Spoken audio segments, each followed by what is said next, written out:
Il y a très longtemps, dans un petit village entouré de collines, de champs de blé et de vieux chênes, vivait un homme nommé Étienne.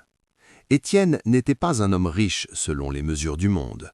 Il ne possédait ni terres immenses, ni coffres remplis d'or. Mais les habitants du village disaient souvent « Si la richesse était la sagesse, Étienne serait l'homme le plus riche du pays ». Depuis plus de 40 ans, Étienne était menuisier. Ses mains étaient fortes et marquées par le travail. Ses doigts avaient sculpté des milliers de morceaux de bois. Mais dans chacun de ses gestes, il y avait quelque chose de plus que la simple habileté, il y avait de la patience. Pour lui, chaque morceau de bois était comme une vie. « Si tu le forces, il se brise », disait-il souvent aux jeunes apprentis. « Mais si tu le comprends, il devient beau. » Dans son atelier, on pouvait sentir l'odeur du bois frais. Des copeaux jonchaient le sol. Des outils anciens étaient soigneusement rangés sur les murs. Mais l'endroit le plus précieux pour Étienne n'était pas l'atelier, c'était la maison. Une vieille maison de pierre que son père avait construite avant lui. Les murs étaient épais, le toit grinçait parfois lorsque le vent flouait fort. Les fenêtres laissaient entrer la lumière du matin. Pour beaucoup de gens, ce n'était qu'une maison vieille et ordinaire. Pour Étienne, c'était une mémoire vivante. C'est là que sa femme avait chanté pendant des années. C'est là que ses enfants avaient fait leurs premiers pas. C'est là que les rires, les disputes, les rêves et les espoirs avaient rempli les pièces. Et ses enfants, justement, il en avait 3. Paul, Marc et Luc. Les 3 fils. Paul, l'aîné, avait 28 ans. Il était intelligent mais impatient. Dans son cœur, il rêvait de richesses rapides. Il regardait souvent la route qui menait à la ville et disait « Les vraies opportunités sont ailleurs ». Marc, le deuxième fils, était très différent. Il était paresseux. Il aimait dormir tard, manger beaucoup et se plaindre de la vie. « Les riches ont simplement de la chance », disait-il souvent. Luc, le plus jeune, avait 22 ans. Il n'était ni particulièrement ambitieux ni paresseux. Son problème était autre. Il suivait simplement ses frères. Il ne réfléchissait pas beaucoup par lui-même. Étienne voyait tout cela, et cela l'inquiétait. Car il savait une chose que les jeunes ignorent souvent. La vie n'est pas douce avec ceux qui ne réfléchissent pas. Chaque soir, après le travail, Étienne s'asseyait près du feu. Ses fils étaient là, parfois fatigués, parfois distraits. Mais il essayait quand même de leur transmettre sa sagesse. Un soir, il prit un petit morceau de bois et dit « Regardez ceci ». Les 3 frères levèrent les yeux. Ce morceau de bois est comme une vie. Marc soupira. Paul leva les yeux au ciel. Luc resta silencieux.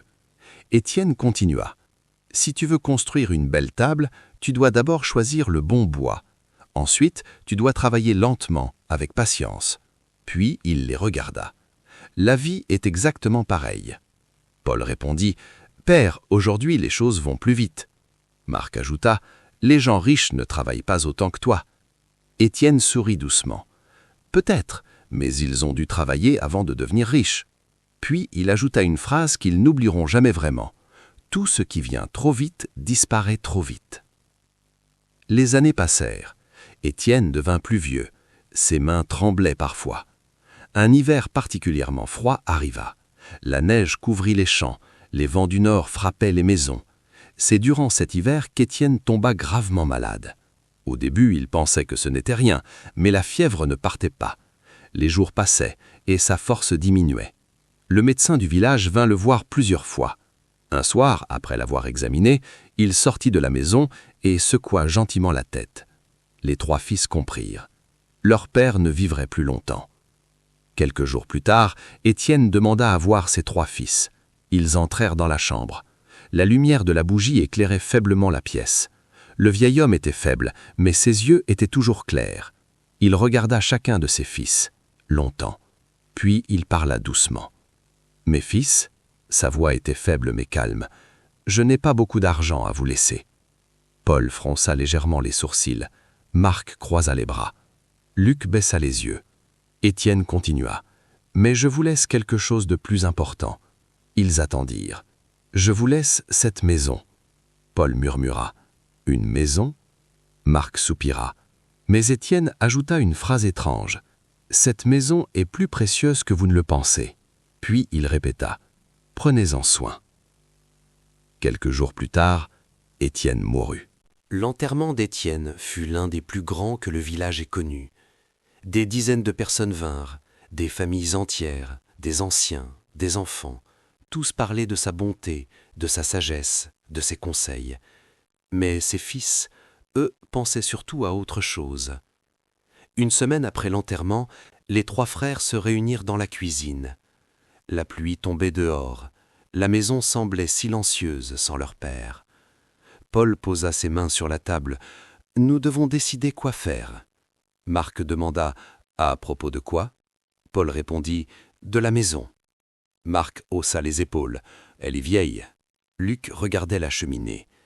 Paul continua « Nous devrions la vendre. » Marc répondit immédiatement « Bonne idée. » Luc hésita « Mais père disait qu'elle était précieuse. » Paul répondit sèchement « Tous les pères disent cela. » Puis il ajouta « Ce n'est qu'une vieille maison. » Une décision trop rapide. C'est souvent ainsi que les grandes erreurs commencent. Pas par la méchanceté, mais par l'impatience. Les 3 frères ne prirent même pas le temps de réfléchir. Ils ne regardèrent pas les vieux papiers de leur père. Ils n'explorèrent pas vraiment la maison. Ils ne se demandèrent pas pourquoi leur père avait parlé de la maison comme d'un trésor. Ils décidèrent simplement vendre rapidement. La nouvelle se répandit dans le village. Un homme riche de la ville voisine entendit parler de la maison. Il s'appelait Monsieur Laurent. Contrairement aux frères, cet homme était observateur. Lorsqu'il visita la maison, il ne parla presque pas. Il marcha lentement dans chaque pièce. Il toucha les murs. Il observa le sol. Il descendit même dans la cave. Les frères devenaient impatients. Paul demanda « Alors ?»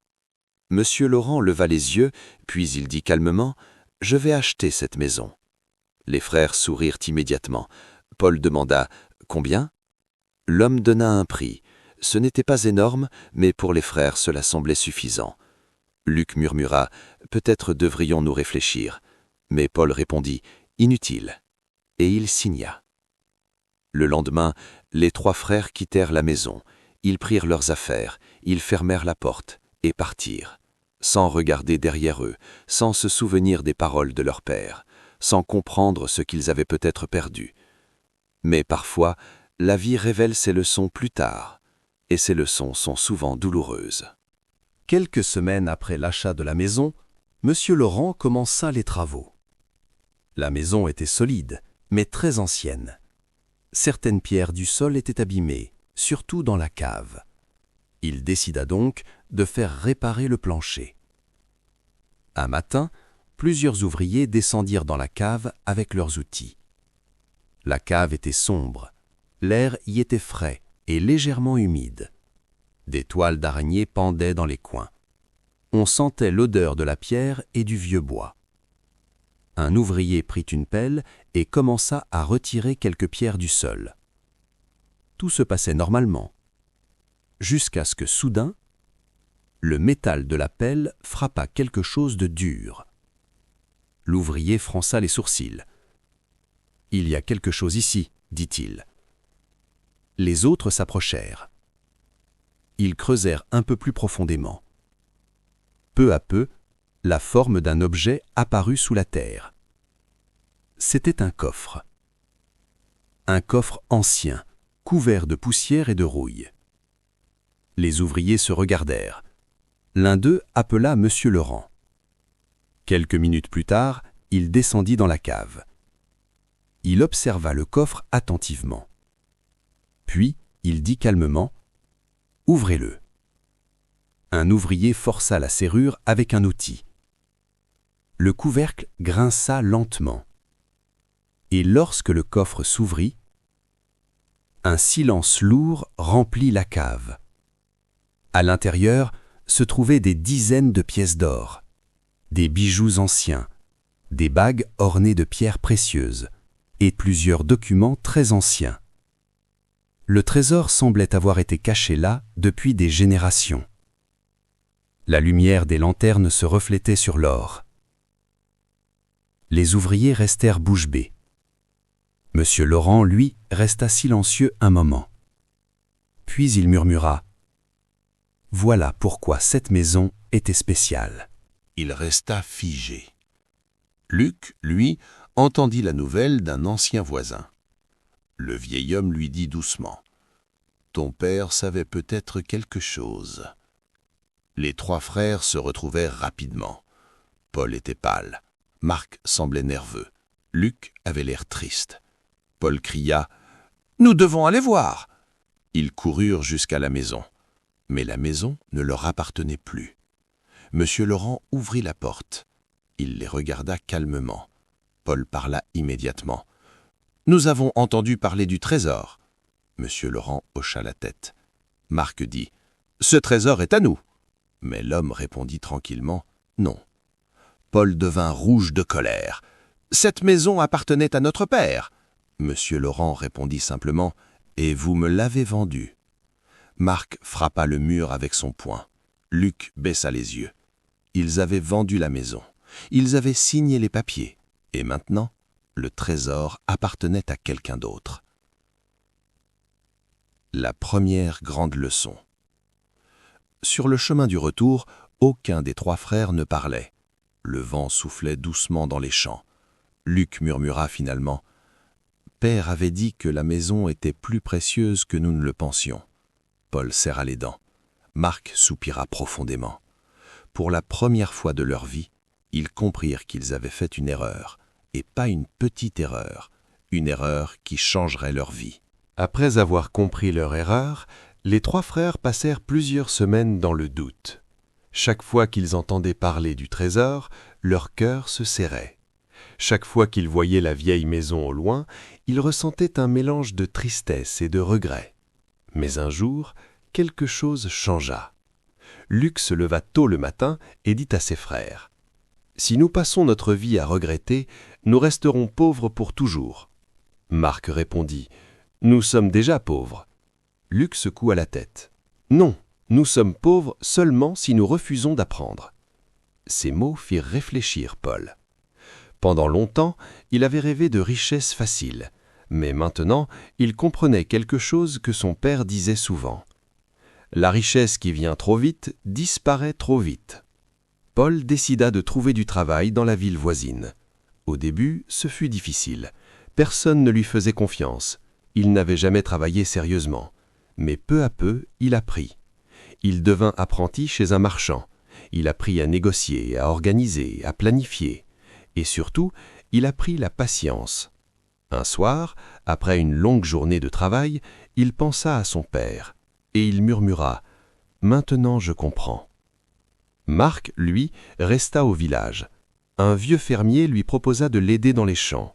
Le travail était dur, très dur. Le soleil brûlait l'été, le froid mordait l'hiver. Marc se plaignait souvent au début. Mais un jour, le fermier lui dit « La terre donne toujours une récompense à ceux qui la respectent. » Marc continua de travailler. Peu à peu, il changea. Son corps devint plus fort, son esprit devint plus calme. Et pour la première fois de sa vie, il ressentit la fierté du travail accompli. Luc choisit un chemin différent. Il resta dans la petite maison qu'il louait et commença à lire les vieux carnets de leur père. Étienne avait écrit beaucoup de pensées, des conseils, des observations sur la vie.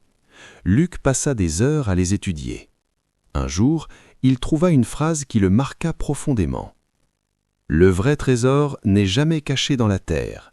Il est caché dans l'esprit de ceux qui savent apprendre. » Luc sourit. Peut-être que son père n'avait jamais voulu qu'ils trouvent de l'or. Peut-être qu'il voulait simplement qu'ils apprennent à devenir des hommes meilleurs. Les années passèrent lentement, mais elles apportèrent des changements. Paul devint un commerçant respecté. Marc devint un excellent fermier. Luc devint connu pour sa sagesse et ses conseils. Les habitants du village commencèrent à dire « Les fils d'Étienne sont devenus des hommes honorables. » Et un jour, les trois frères se retrouvèrent sur la même colline où ils s'étaient assis autrefois. Le soleil se levait lentement sur le village. Les champs brillaient sous la lumière du matin. La vieille maison de leur père était toujours là. Mais cette fois, les trois frères ne la regardaient plus avec regret. Ils la regardaient avec gratitude. Paul parla le premier. « Pendant longtemps, j'ai pensé que nous avions perdu notre chance. Marc hocha la tête. Moi aussi. Luc sourit doucement. Peut-être que nous l'avons simplement trouvé d'une autre manière. Paul regarda son jeune frère. Que veux-tu dire? Luc répondit.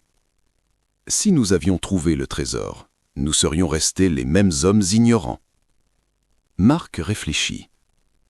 Et il comprit. L'or les aurait rendus paresseux. Ils n'auraient jamais appris à travailler. Ils n'auraient jamais changé. La dernière leçon du père. Luc sortit un vieux carnet de son père. Il lut une phrase à voix haute. « Si mes fils apprennent la patience, l'humilité et la sagesse, alors ils auront trouvé un trésor plus grand que l'or. » Les 3 frères restèrent silencieux. Le vent soufflait doucement. Paul murmura. « Père nous connaissait mieux que nous-mêmes. » Marc ajouta. « Et il avait raison. » La grande morale de l'histoire. Cette histoire contient plusieurs leçons importantes pour la vie. La patience est plus précieuse que la richesse rapide. La sagesse des anciens est un trésor que beaucoup ignorent. Les décisions prises trop vite peuvent créer des regrets profonds. Le travail transforme les hommes et construit leur dignité. Le vrai trésor n'est pas l'or, mais la sagesse et le caractère. Parfois, perdre quelque chose nous aide à trouver quelque chose de plus grand. Les 3 frères avaient vendu la maison de leur père. Ils avaient perdu un trésor d'or. Mais grâce à cette erreur, ils avaient trouvé quelque chose de bien plus précieux, la sagesse. Et comme leur père l'avait toujours dit, le plus grand trésor de la vie n'est pas ce que l'on possède, mais ce que l'on devient. Like et abonne-toi, n'oublie pas de laisser un commentaire pour nous soutenir. Merci.